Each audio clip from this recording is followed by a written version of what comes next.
Bonjour à toutes et bonjour à tous, ici c'est Marie de B et aujourd'hui on se retrouve pour les news de Marie.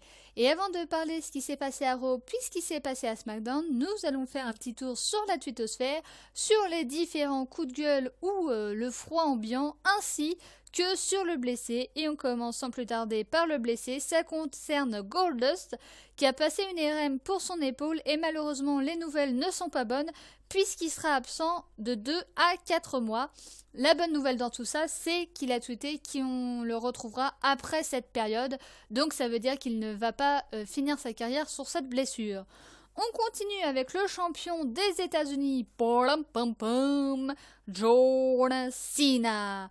Alors John Cena qui était en froid avec Vince McMahon. Pourquoi? Tout simplement parce qu'il voulait faire une télé-réalité qui avait rien à voir avec la WWE. Ça veut dire qu'il n'était pas sponsorisé, que la WWE n'avait aucun droit sur cette télé-réalité. D'ailleurs, il avait trouvé un accord avec les Field Pictures. Et évidemment, qu'est-ce qui compte? C'est Vince McMahon. Pourquoi? Tout simplement parce que lui voyait plutôt un spin-off de Total Diva, cette émission de de télé-réalité. Mais la chaîne I déjà n'est pas pour, et ce spin-off ce serait la chaîne I qui diffuse Total Diva. Et ce spin-off serait recentré sur Daniel Bryan, Brie Bella et John Cena, Nikki Bella, donc le couple, les couples. Et on a même demandé à Nikki d'amadouer John pour trouver un compromis. Donc il se dit même que John Cena est assez énervé et pour une fois est contre Vince McMahon puisque lui voudrait faire cette télé-réalité et ainsi que du cinéma pour alléger son planning et être moins présent du côté catchess. Donc évidemment Vince lui qui voit John Cena toujours comme figure de proue de son navire et visage de la compagnie. D'ailleurs, c'est pour ça que dans la rivalité Rusev contre John Cena, on a eu John Cena en sorte d'ancien guerrier, un petit peu un vétéran, tout simplement parce qu'ils veulent faire la transition. Et pourquoi? Tout simplement parce que la plupart des proches de John Cena commencent à ouvrir leur bouche en disant que John Cena ne serait pas du tout content de cette situation et que il se peut même qu'il ne renouvelle pas son contrat et qu'à la fin de son contrat, il prenne carrément sa retraite.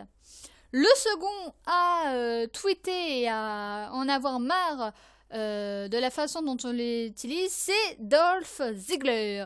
Dolph Ziggler qui a critiqué son ancien et futur adversaire, Sheamus, en disant que lui, c'était quelqu'un qui a intimidé les plus petits du roster par le passé et qu'il l'avait provoqué à peu près durant toute sa carrière et qu'il n'avait pas eu besoin de lécher le cul tout ce qu'il avait fait avant. En gros, il dit que Sheamus est bien vu par Triple H alors que lui, évidemment, est mal vu de la part des bookers. D'ailleurs, il y a une espèce de petit chantage en disant « Oui, je mérite mieux ce que j'ai en ce moment. Si vous ne me donnez pas ce que j'ai, eh bien lui aussi claquerait la porte. » Donc on commence avec ce qui s'est passé à Raw, où les gens la semaine dernière devaient voter pour savoir qui allait affronter Seth Rollins pour WWE Payback, le prochain pay-per-view de la WWE. Résultat, on a eu un triple threat, mais ça c'était avant que Kane s'en mêle.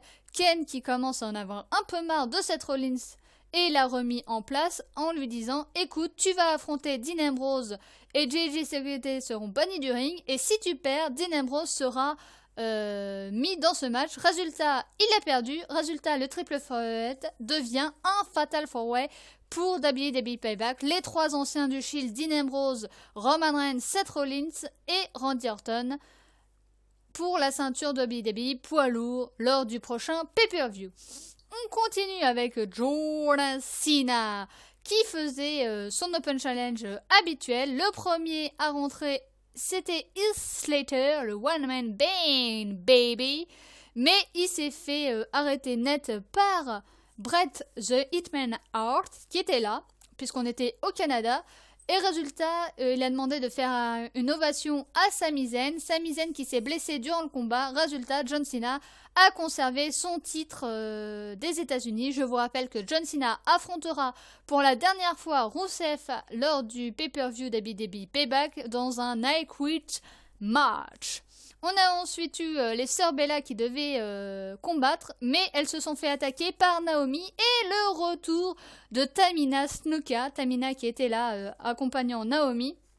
Donc peut-être que pour WWE Payback, nous aurons Tamina et Naomi contre les sœurs Bella. Et on finit avec le main event où Roman Reigns affrontait Randy Orton et il n'y a eu aucun gagnant puisque l'autorité est venue pour intervenir dans ce match. A noter que plus tôt dans la soirée, Roman Reigns et Randy Orton étaient en équipe contre les New Day et qu'ils ont perdu puisque Roman Reigns aspirait Randy Orton. Résultat, Randy Orton s'est vengé en lui portant un RKO.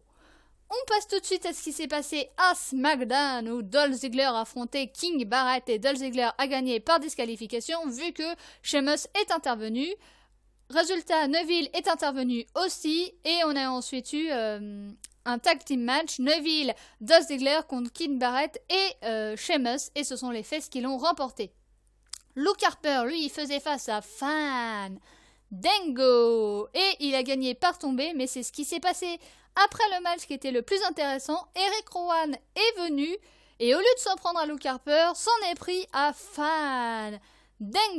Résultat, heel turn de Eric Rowan.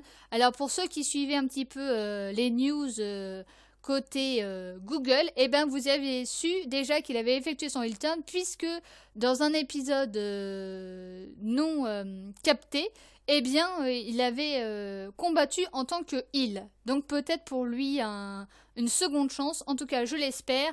Et pourquoi pas la reformation de la Wyatt Family, Eric Rowan et Luke Harper pour enfin, j'ai envie de dire, un titre par équipe.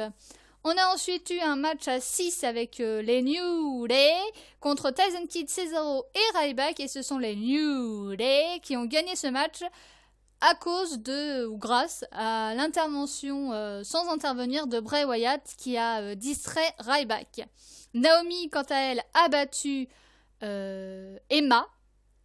Et on a fini avec le main event, la signature du contrat pour le match à 4. Évidemment, comme toute signature de contrat, ça s'est fini en baston et c'est Seth Rollins qui a pris le dessus. A noter que lors de Raw, c'était Dean Ambrose qui avait pris le dessus, puisqu'on a eu un RKO de Randy Orton sur Roman Reigns et qu'on a eu un Dirty Deeds de Dean Ambrose sur Randy Orton. Pour l'instant, pour le pay-per-view WWE Payback, nous avons eu que 2 matchs confirmés. John Cena contre Rusev dans un I Quit match et le Fatal 4-Way pour le titre WWE poids lourd. Attendez-vous à ce qu'on ait Dolph Ziggler contre Sheamus ou pourquoi pas Dolph Ziggler et Neville contre Sheamus et King Barrett. Aussi Bray Wyatt contre Ryback. Un match pour les ceintures par équipe entre les New Day et Tyson Kidd Cesaro. Un match du côté des filles, alors ou Nikki Bella qui remettrait sa ceinture en jeu contre Naomi, ou les sœurs Bella contre Naomi et Tamina. Et voilà, je pense à peu près les combats qu'on pourrait avoir lors de ce pay-per-view. Voilà, c'était tout pour les news de Marie. J'espère que cette vidéo vous a plu. Je vous souhaite une bonne journée, une bonne après-midi ou une bonne soirée. Et nous on se dit à la prochaine. Ciao, ciao!